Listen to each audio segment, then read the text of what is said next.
Bona nit. Avui és el primer dimarts després del primer dilluns de novembre i als Estats Units, cada 4 anys, aquest dia hi ha eleccions presidencials.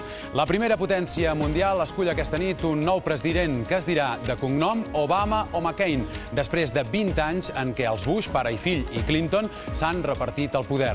Les eleccions nord-americanes sempre tenen un interès especial pel pes d'aquest país en l'equilibri del món, però aquesta vegada arriben carregades d'al·licients.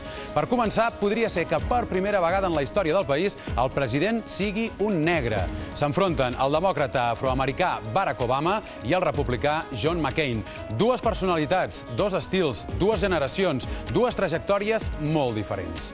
Avui els nord-americans trien president i a TV3 ho viurem en directe al llarg de tota la nit. A les 12 engegarem un programa especial de seguiment i anàlisi dels resultats amb un ampli desplegament als Estats Units.